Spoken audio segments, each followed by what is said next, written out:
Bismillahirrahmanirrahim. Bismillahirrahmanirrahim. Alhamdulillahirrabbilalamin. Semoga kalian semua masih diberikan kesehatan oleh Allah Subhanahu wa taala dan masih diberikan kesehatan tersebut. Amin Allahumma amin. Pada segmen kali ini Rizky akan membagi kisah itu kita wajib menanamkan keyakinan pada diri kita semua. Keberadaan beliau saat ini. Kalian tahu beliau itu siapa? Pasti belum tahu. Beliau adalah Nabi Isa. Para ulama telah sepakat tentang keberadaan beliau saat ini, yaitu di langit dalam keadaan masih hidup dan sama sekali belum mati. Dan hal ini telah disebutkan oleh Allah Subhanahu wa taala dalam firman-Nya, A'udzubillahi minasyaitonirrajim, wa ma qataluhu yaqina bal rafa'ahu Allahu ilaihi wa kana Allahu azizan hakima. Mereka tidak membunuh dengan keadaan yakin, akan tetapi sebenarnya Allah mengangkatnya rujuk kembali kepada Isa, kepada Allah, dan Allah itu maha perkasa lagi maha bijaksana. Pengangkatan Nabi Isa ketika beliau dikepung oleh orang-orang Yahudi untuk ditangkap dan disalib, sebagaimana yang disebutkan ayat tadi, Allah mengangkat beliau kepadanya, yaitu ke langit.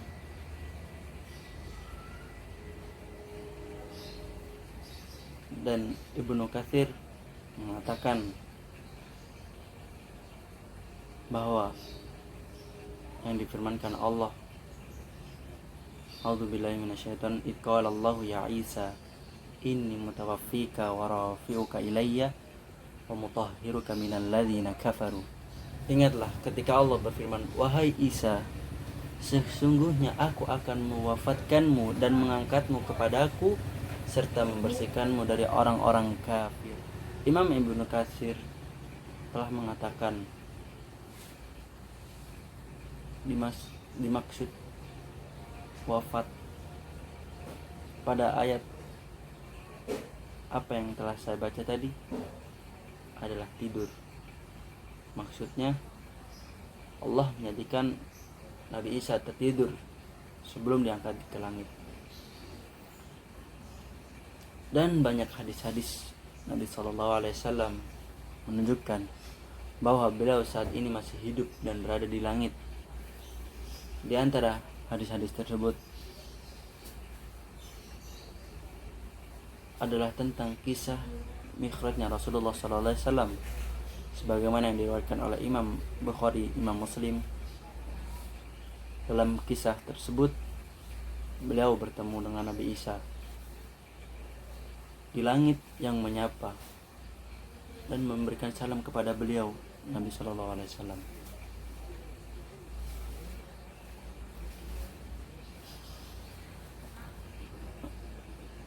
Lanjut, gimana sih turunnya Nabi Isa di akhir zaman? Ya pada zaman ini, akhir zaman, tapi kita nggak tahu kapan itu terjadi.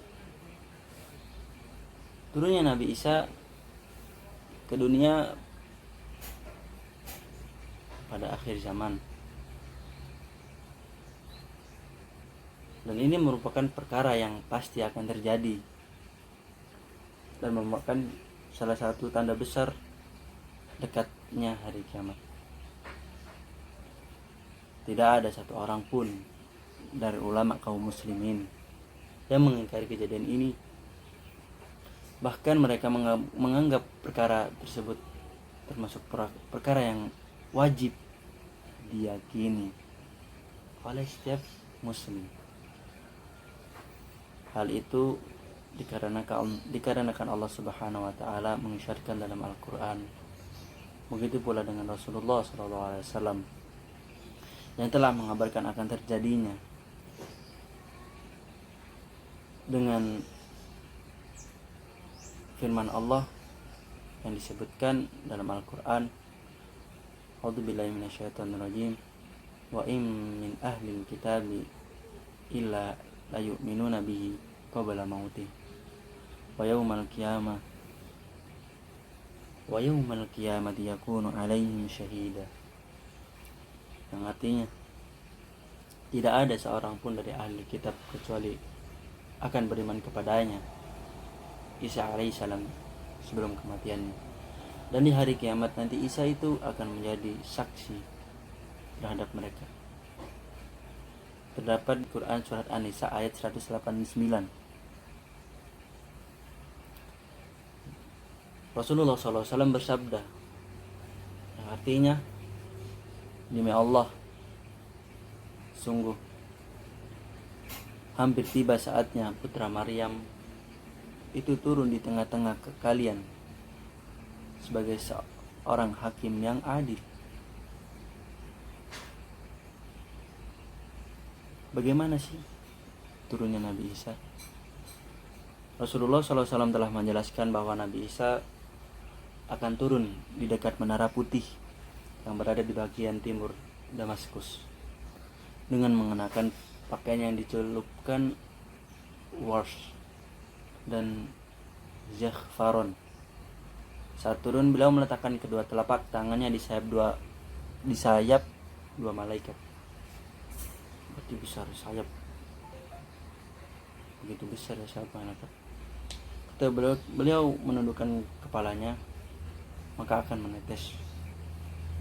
Dan ketika beliau mengangkatnya, maka akan bercurahan air yang sangat bening, seperti mutiara kecil bening itu. Ya Allah. Sedangkan nafas beliau itu tidak menjangkau jarak yang sangat panjang, sejauh matanya memandang. Rasulullah SAW menjelaskan bahwa ketika turun Nabi Isa akan disambut oleh Imam Mahdi beserta kaum muslimin dan kemudian sholat bersama mereka. Akan senantiasa ada segolongan dari umatku ini yang selalu berperang menampakkan kebenaran sampai hari kiamat tiba. Maka turunan Isa alaihissalam dan pemimpin mereka Imam Mahdi akan berkata kepada, kemarilah Anda, sholatlah bersama kami. Sholat bareng-bareng maksudnya. Jadilah imam dalam sholat kami. Kemudian ia menjawab, tidak, sungguh sebagian kalian adalah pemimpin bagi sebagian yang lain. Sebagian bentuk penghormatan Allah terhadap umat ini.